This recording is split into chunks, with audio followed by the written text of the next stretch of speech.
বালিঝড় ধারাবাহিকের নতুন পর্বে দেখা যায় সকলের অমত থাকা সত্ত্বেও মহার্ঘের সাথে ঝোড়ার বিয়ের চূড়ান্ত সিদ্ধান্ত নিয়েছে সমুদ্র।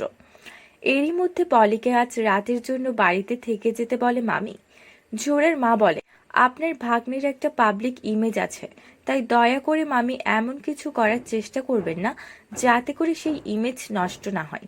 আর পলির তো গাড়ি রয়েছে, ড্রাইভার রয়েছে।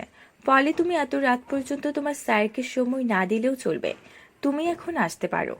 পলি মনে মনে ভাবে, আমি কি করব এবার দেখবে ঝোড়ার মা। তোমার মেয়েকে ওই স্রোতের সাথে বিয়ের ব্যবস্থা আমি করে দেব। যদি না পারি তাহলে আমার নামও পলি না।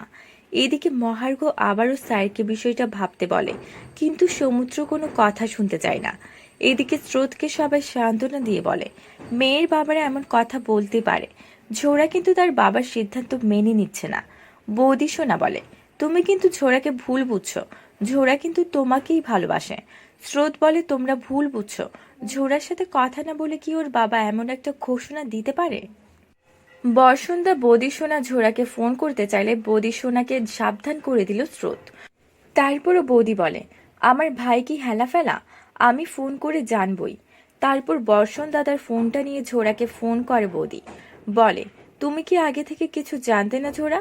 ঝোড়া কাঁদতে কাঁদতে বলে, কিছু জানতাম না বৌদি। আমার পাশে যখন ওর সব থেকে বেশি দরকার ও তখন আমার পাশ থেকে সরে গেল। ফোনটা নিয়ে স্রোত বলে, কি ভেবেছিস তুই? তুই ভেবেছিস তোর মায়া কান্না শুনে সবাই তোকে বিশ্বাস করবে? রাখ ফোনটা। বলে ফোনটা কেটে দিল স্রোত।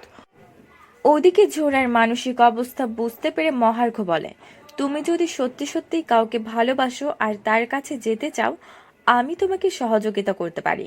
কথাটা শুনেই অবাক হয়ে যায় ঝোড়া। তাহলে কি এবার মহার্ঘকে সবকিছু জানিয়ে দিবে ঝোড়া? আর মহার্ঘ কি ঝোড়াকে সত্যি সত্যি স্রোতের কাছে পৌঁছে দিতে সহযোগিতা করবে? বন্ধুরা, তোমাদের কি মনে হয়? এক্ষুনি একটা লাইক দিয়ে এবং কমেন্ট করে জানিয়ে দাও তোমাদের মতামত। ধন্যবাদ।